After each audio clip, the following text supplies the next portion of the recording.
All right.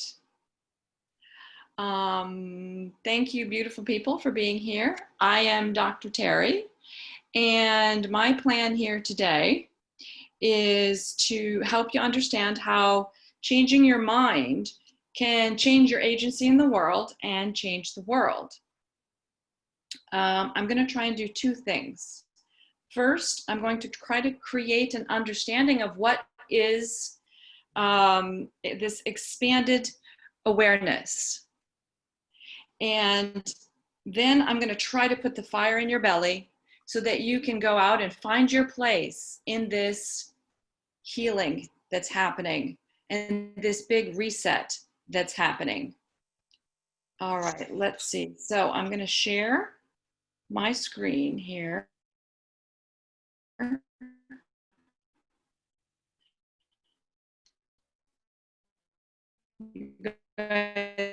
It's evening there and it's early. And here we go. Share and play.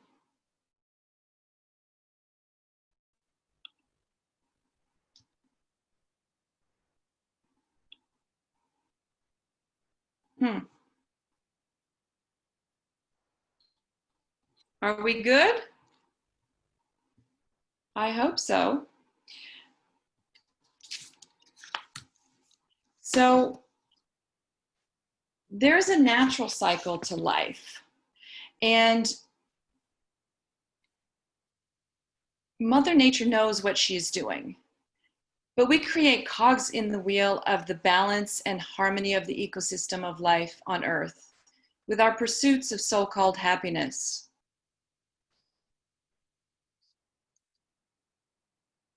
This misunderstanding is, of course, of all the mishaps and mistakes and failures that brought us here to this place of planetary ecosystem in distress, the loss of biodiversity, social and economic inequity, disease, wildfires, and other ecological and economic disasters. Just think of the water on this planet. It is the same water that has been there forever, that all of us have used and discarded in many ways. It is as ancient as the earth, older than humanity itself, and we're corrupting the cycle. Did you know that bees are going extinct because of our interventions? We are the problem. Not that we set out with the intention to degrade or disrespect our home or each other. We just have not grown up enough as a species to have the open minds and generous hearts required.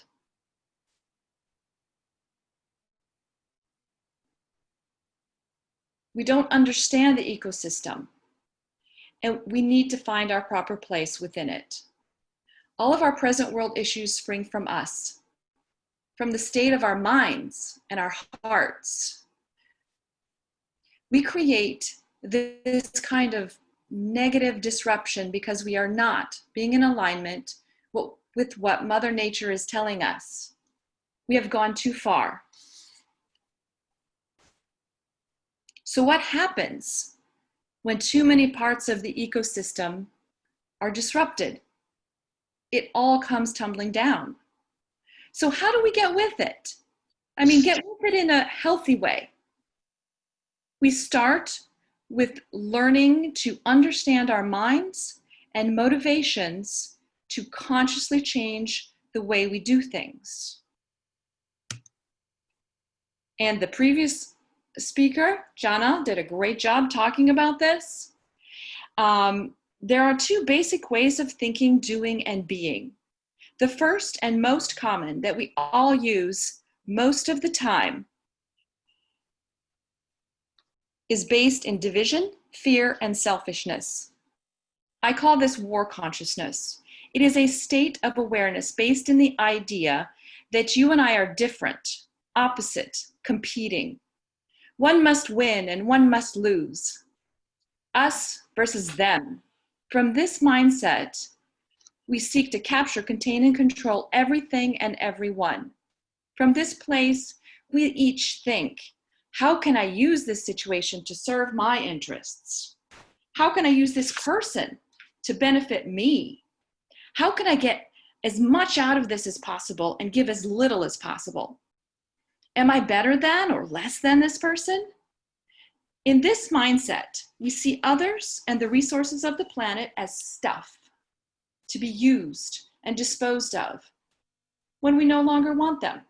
Now, the second state of awareness, your sage power, is based in the reality of the innate interdependence on one another and the ecosystem of the planet. This state of consciousness I call love consciousness. Here we are connected to the humanity of ourselves and each other in a deeper way. We care. We try to comprehend. We act with thoughtfulness and compassion. When we are in love consciousness, we are thinking from a right brain perspective of multivariable data points and long-term vision of impact. We choose creative solutions over quick fixes, deep understanding over shallow concerns. This mindset is the place where innovative solutions and great scientific discoveries happen. Outside of the box of reductionist left-brain thinking, counting, and aggregating, there is a more spacious place that we all need to visit more often and intentionally develop. This is love consciousness, an awareness of the interdependence and connectivity of all things on this planet. Here, we think long-term. We slow down to do things well. We have vision and strategy. We connect in a deeper way with others. We break the paradigms of obsolete, petty, selfish ways of doing. Here, we make progress to solve problems that war consciousness and quick fixes have brought us. This is the mind space for solving the big problems that we are facing. No problem is solved at the level of awareness it was created. In order to solve those problems, we need more people with a high level of awareness. That means you too. Business structure trends are shifting from a step on the other guy way of hierarchy to a cooperative hierarchy. New systems and business models are emerging in this trend towards respecting our planetary home and one another. Some great examples are the circular economic model, the no waste movement, and even crowdsourcing. Even this fabulous conference with diversity and everybody chipping in to make it work. What we need most right now is everyday, ordinary leaders in business and government that can embrace and cultivate this higher state of awareness called love consciousness. This higher, more expanded, more complex, more caring mindset allows the space for the individual to see the bigger picture, to find better ways to create services and products for the greater good. This is nothing new. It is just something rare that we need more of in this new world, more than ever. Our innate interdependence is becoming more and more apparent, and in some cases deadly, like the pandemic. In order to change the current of who we are being as a species, it is essential to change our minds. Let your heart teach your brain. By changing our minds together, we can create new ways of doing. In this new world where we are all looking to pivot and reset, ask yourself, what choices will I, my communities that I participate in, the governments where I have a vote, where I have something to say, and the companies where I have something to say, what choices will we make moving forward? Will you choose to think in terms of defeating others and just winning for yourself? Or will you think about long-term value and make decisions and create products to heal and make the world a better place for everybody? Mother Earth knows what she's doing. She has systems within systems that regulate and balance all of the ecosystem within which we live.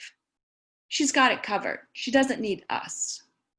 As a species, we create systems too. We create systems of how we work together and or use one another and the planet. These systems emerge from the mindset of who we are being as we create those systems. How will you expand your mind to be the change you want in this new world? And here I'm going to just share this. We live in systems, ways of doing that we have all inherited. Some are privileged, some are oppressed, some heard and seen, some silent and invisible. But history is changing, it's dynamic.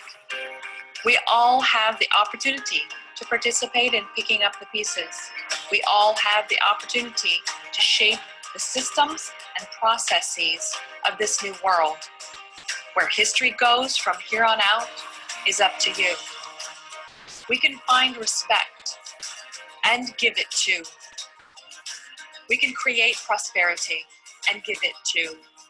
We can find peace and give it to. We can find love and give it to. There is room to be, do, and have better. The undercurrent of life naturally reaches for harmony and variety.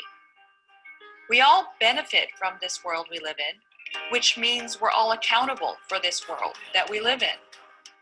Everybody is somebody who can make a difference somewhere. To be a better somebody, to have a bigger impact, start with yourself. Look inward for peace so that you can give it to the world. Discover your own sense of worth so that you can help others find theirs. Have courageous conversations with yourself and others to bring about change. Start small, something you can do with ease, and then build outwards.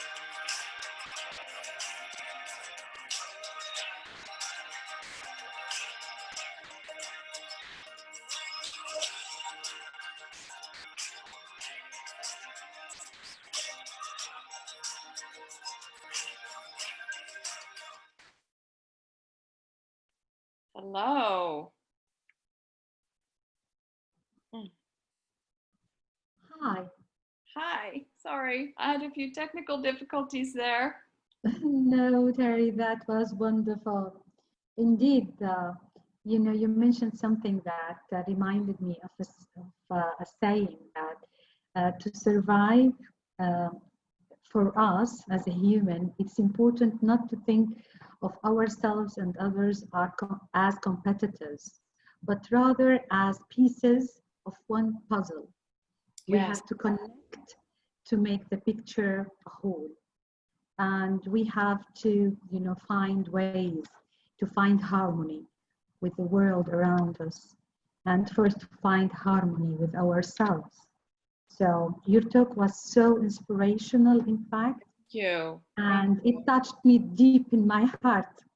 And I hope that it has reached all our audience. And in fact, this was the real picture of the aim of this conference.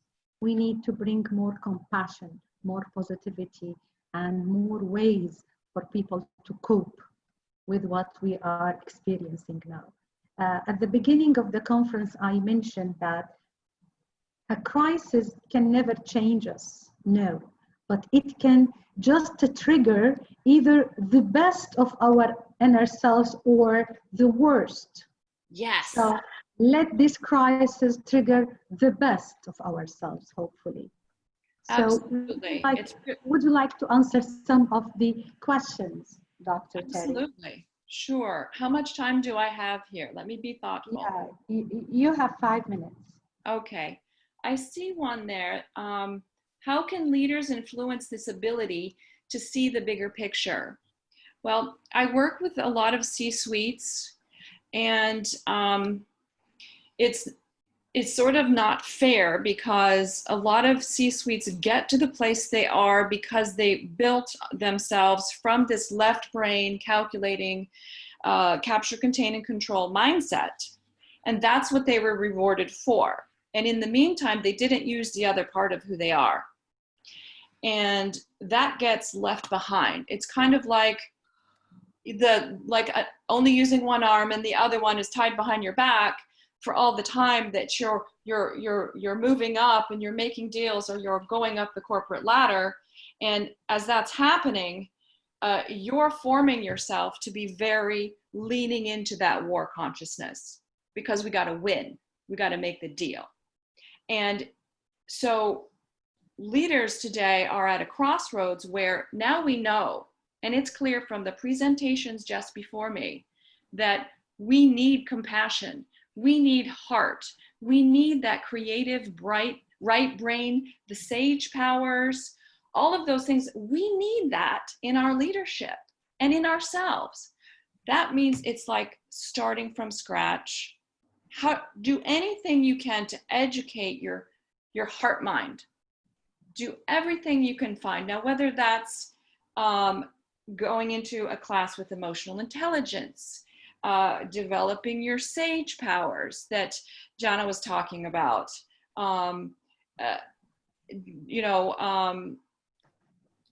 even things that seem silly. I have CEOs and CTOs and CFOs, and I tell them, go say I love you every single day to your wife and your kids every day, each one of them separately. In that moment, they're like, oh, yeah, I guess I don't really do that. I just figure they know. And I'm like, the exercise of giving, taking care of other people, expanding your sense of who you are in this world, anything you can do. And it might be take on a hobby, coach some kids in their sport, do whatever you need to do. Obviously, you can get coached by me, but that's a whole different story. So I hope that answers the question. Leaders influence this ability to see the bigger picture. Train yourself and know and forgive yourself. It's not your fault. Society pushed you there. Our business systems pushed you there. It's not your fault. So you can grow yourself and have compassion with yourself. It